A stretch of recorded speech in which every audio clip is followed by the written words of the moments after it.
Welcome back to the agency. This is Detective Chase Clay, closing the case of Call of the Sea. At long last, all the puzzles, all of the things we've been through, the island, Nora, Harry, the expedition, it's all coming to an end now. And this case closed episode session, whatever you want to call it, is essentially I'm gonna give a summary of what happened in the last final episode of Call of the Sea, and then just give some general thoughts at the end. It's a whole wrapping it up in a nice little bow. So we'll start off with the summary, and I've got a I've got a whole bunch of notes for this because a lot happened. So let's begin on that. The investigation board. I didn't get to fill it up way too much. I'm not sure if I missed anything, or maybe that's just all the information that was presented to me. But you can see some things, such as some names being crossed off. That's really it. Like, I honestly didn't know what else to put there, so I just left it as it is instead of cluttering it for no reason, because we have what we need. So what happened was we finally completed the puzzle with this pentagon constellation pattern thing, unlocking the 4 doors in the corner, going through different rooms, completing it all, and unlocking the final big door in front of us that took us to the throne room. Upon stepping past that door, we found this wall that had black ichor on it, and on the floor there was, if I remember correctly, Falgafen? The word Falgafen there. When we interacted with the black ichor wall, we had visions of Nora standing in front of some kind of circular gate. It looked like some structures in some underwater area. They were quickly fleeting, so I couldn't get a good enough look at it to process it. Obviously now, looking back at the footage and everything, I have more understanding of it, but at that time, I genuinely did not understand what was happening. All I noted was some kind of circular gate that we saw when Harry was talking to us in a note as well, but nothing else. And we entered the throne room, and there were the throne room itself, and there were more structures. I don't even know what to call it, some very spiritual, creepy, ancient looking structure right at the back of this huge room. And as we were walking downstairs, were appearing in front of us, and at the end we saw the throne that is the final part of this transformation evolution ritual that the Narkals would put their slaves into to complete the process of becoming a fish person. But in that throne, or on that throne, was a familiar looking shape. As we ran towards it in the goo, through the goo that was on the floor, and Nora was screaming, "Harry, Harry, Harry," because it was Harry's intention to complete this final part of the ritual, become a fish person, so he and Nora could spend time forever, because when you're a fish person, you're pretty much immortal, and he didn't want to leave her, I guess, so he thought joining her would be a better option, therefore sacrificing his humanity and becoming the fish folk.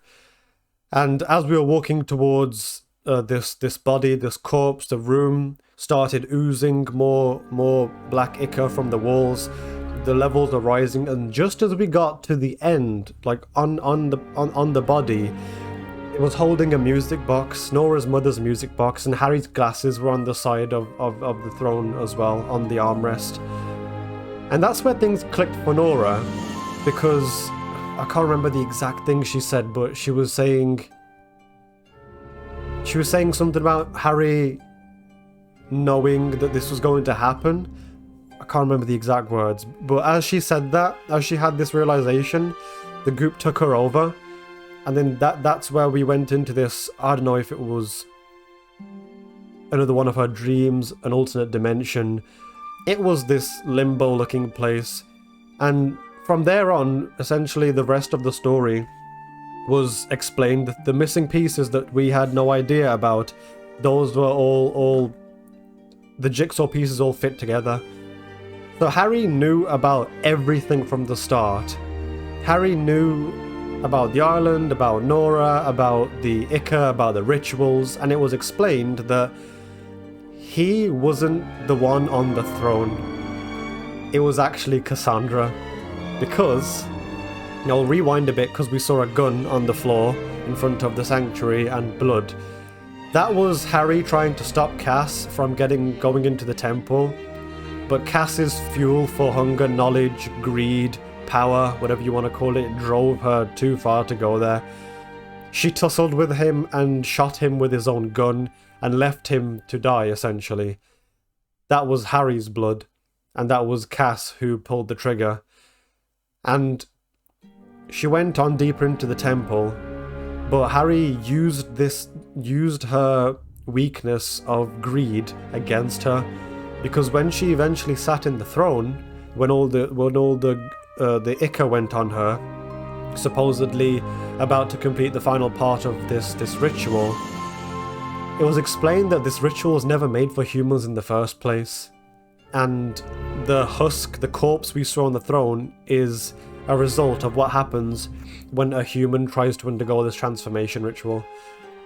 That was Cass's corpse. She's basically dead, turned into a husk or whatever you want to call it. Harry knew that, or maybe he found out that the ritual was essentially for people with the god's blood who were destined, so many finger quotes, who were destined to become fish people. It was for them to transition through that, not for humans, for the people who were supposed to be fish people, not forcing themselves into the fish person lineage. It was meant to be for someone like Nora, who was destined to become a fish person. And Harry let this all happen because if not someone like Nora didn't undergo this ritual, they would eventually, and this was hinted to by murals on the walls as we continued our journey, as we had our journey before that, eventually if you rejected your fate of becoming a fish person, you would die a slow and painful death as the spots would just eat up your body all over you, and eventually you'd perish, as opposed to completing the ritual and living as a fish person forever. Still got half a page of notes to go, so we're getting there.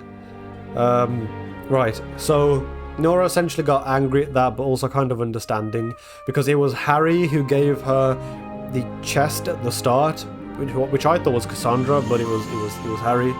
The dagger, the key, the picture of Harry, he set himself up as if he got lost or abducted or something, but it was all to guide Nora through something that should have been, man, so many air quotes, that should have been done in the first place, because he would rather live a life without her and see her carry on living instead of seeing her just degrading and her end culminating slowly, painfully in just misery. But that also he thought, because as we were walking on, we also reflected on how many people died, which is true. It was really sad because through all of this, through Harry knowing all of this, it's kind of sucks that people like Roy, Frank, DeWitt, even though, you know, how evil they appeared, they were just mind controlled. It wasn't their fault. It was the call of the sea, the call of the island, there we go, the call of the sea, luring them in.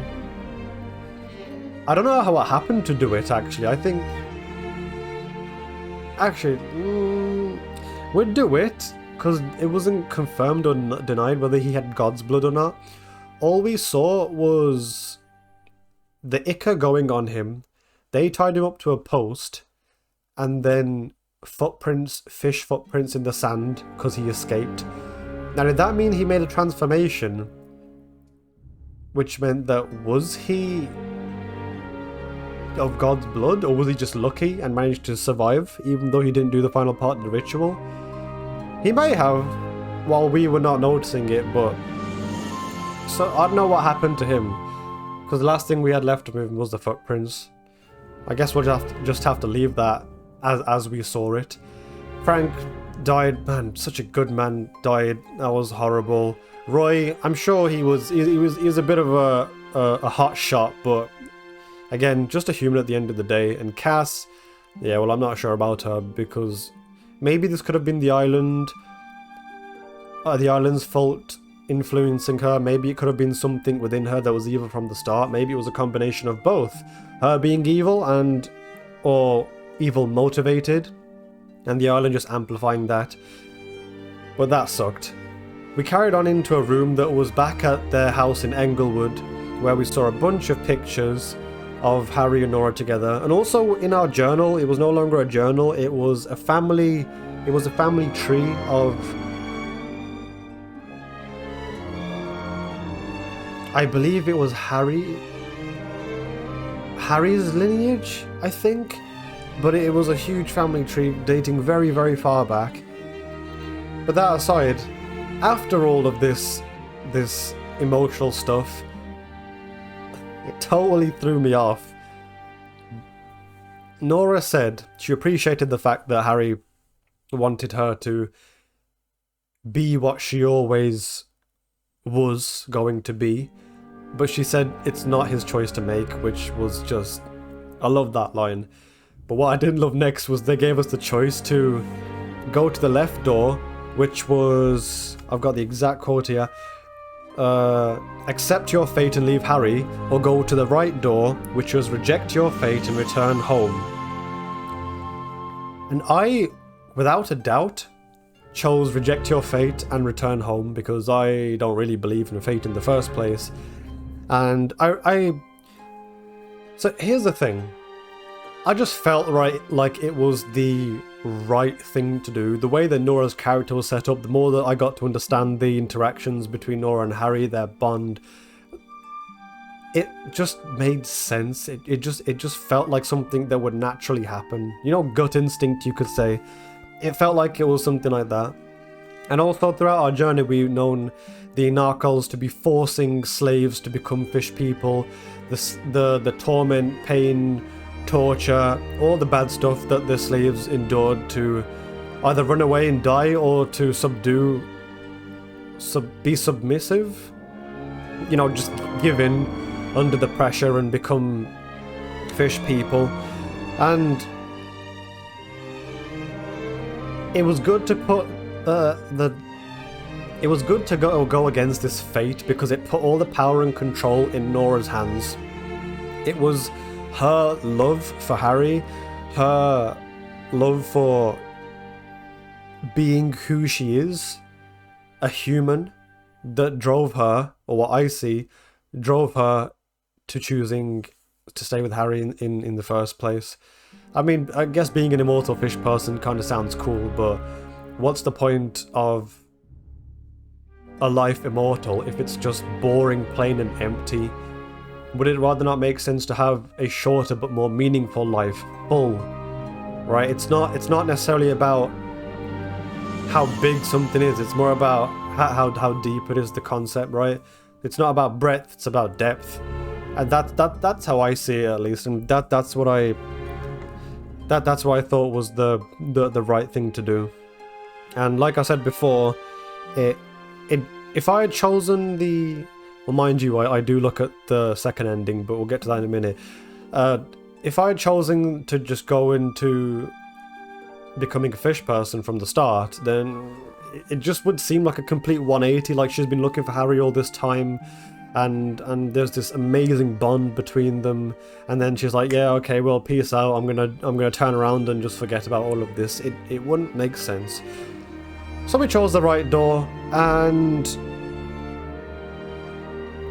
the rest of the story was just her explaining how love doesn't end at marriage, it ends at a funeral, but the only way that we cope with death is by remembering the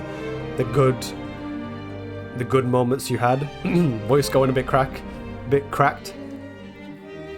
And eventually she did end up passing away. I think Harry said it was a summer in March or something, or in spring, I don't know. She did end up passing away. We saw a picture of her and Harry with the I'll put it on the board there actually. Her spots have travelled up her arms and up her neck. and eventually she succumbed to the painful and slow death. But she spent her time well with Harry. Or the other thing that we could have done, because we also see Harry's ending of how he lives on after whatever happened, and I'll get to that in a minute. The other ending was, if you chose the fish route, you can you choose the door, and there's like a long path. We open the music box again, and we listen to the rest of the tune, an eerie but sweet tune at the same time. And we're walking along this path, and eventually we go through that gate that we have seen many times before. Nora becomes a completely proper fish person, rejecting anything that she was behind, leaving that like shedding old skin, like a reptile shedding their old skin, leaving all that behind.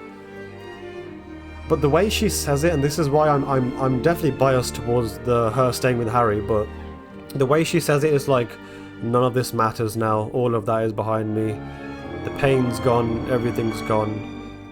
And then she runs through a bunch more currents, and eventually she gets to this, what we had a vision of before with the structures. She gets to these underwater structures, which I think is the sunken continent of Mu, which is the Pacific's version of Atlantis. Or it could just be underwater fish city made by fish gods, because there was that sea creature on the top left of the board. We see it again, but in greater detail this time. And she says something in their language that I'm not a good translator of that, so I have no idea what that is. And then that's it. That's the end of that. And it was weird because in that fish city, like there were these huge fish moving around, but they looked mechanical, as if they were creations, like underwater vehicles. It was like the advanced civilization, or the civilization had advanced. They evolved, but kept their intelligence and created these contraptions, but that was the end of that. So then we get to see, after both endings, what happened of Harry. With the ending where Nora stayed with Harry, he explains how she passed away one morning, and she forgave him of his she forgave him of his deceit.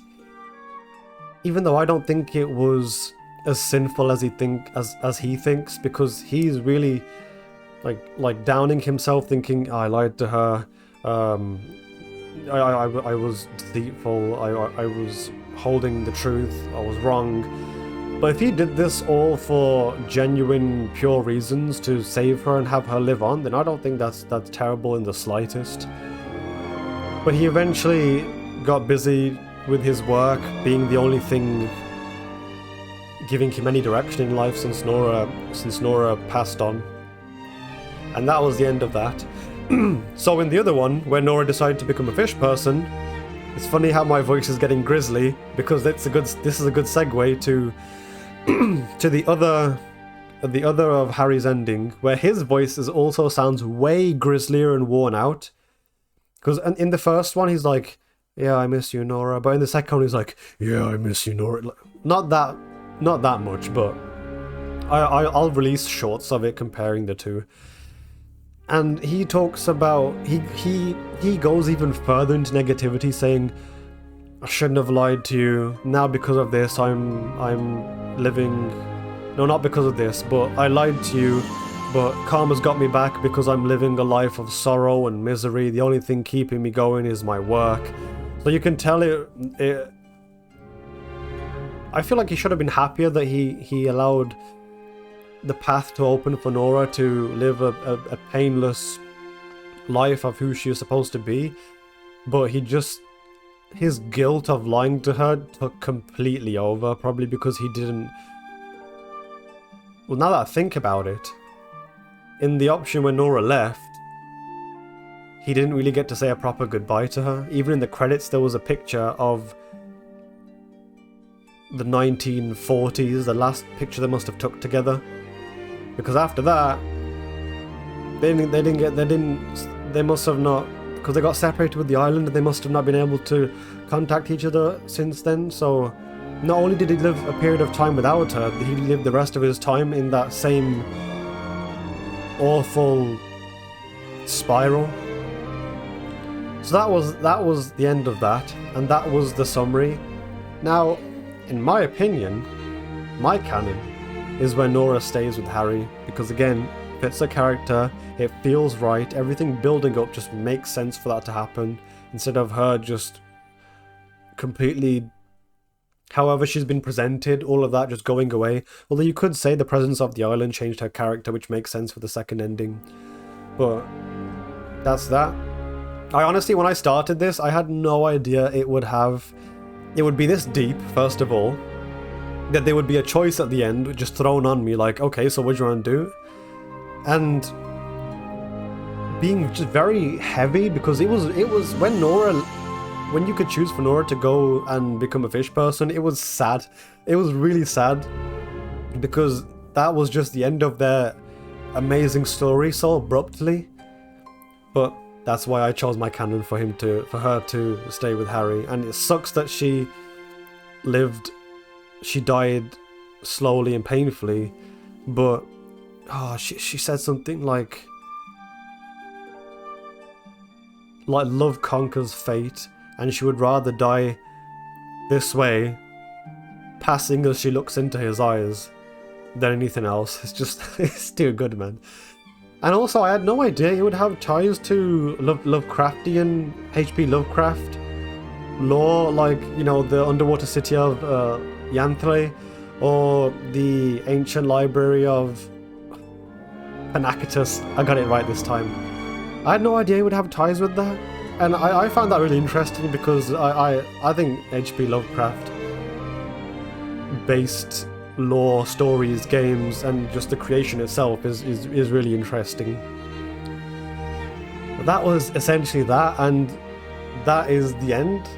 I'm glad I came across this, because it's my first time delving into, like I've said before, normally with the whole this detective thing, I lean into horror and solving that, but this was like, there were some challenging puzzles in this, especially because I went into it completely blind, and although it still looked long how long I completed the puzzles, but it took even longer. I cut out a good amount of parts of me just sitting there like,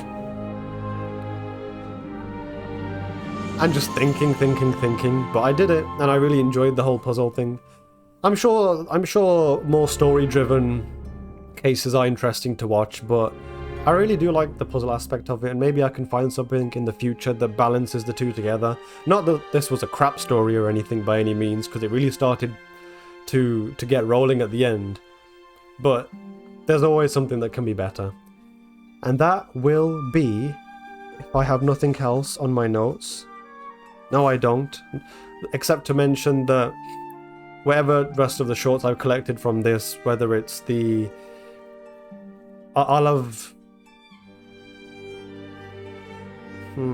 Yes, I'll already have released the short for Nora's human ending, but I also want to release a short for Nora's fish ending, then Harry's ending if Nora stays, Harry's ending if Nora's not there. The whole shebang, just to get more information and content, and really just bring this all home and release all the awesome stuff that I've come across, because this really is an awesome game. And shout out to...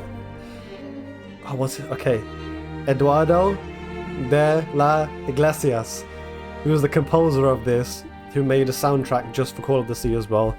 Amazing music, amazing work, amazing scores. And maybe, you tell me, I might release like full videos of me coming across a puzzle start to end, including the lulls where I'm just sitting there just trying to figure it out. Could be interesting, it could be completely boring just watching me sit there for 10 minutes staring at the screen, but just voice your opinion on how you feel about that. And that is essentially the end of Call of the Sea. That is case closed.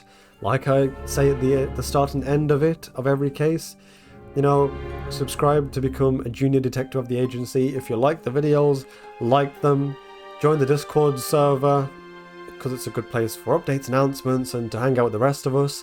And definitely comment down below on your thoughts about this, because I've shared mine, so I think it's the time to give the spotlight to you guys and see how you felt about this.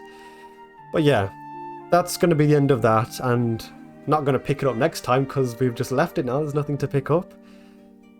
In the meantime, I'll see you in the next one, because that'll probably be Resident Evil 4. That's what we're going to focus on now that I don't have to do this whole double uploading thing, which was very heavy, but I managed to push through it, so pat on my back for that. I'm so humble. But yeah, see you in the next one, and until then, take care.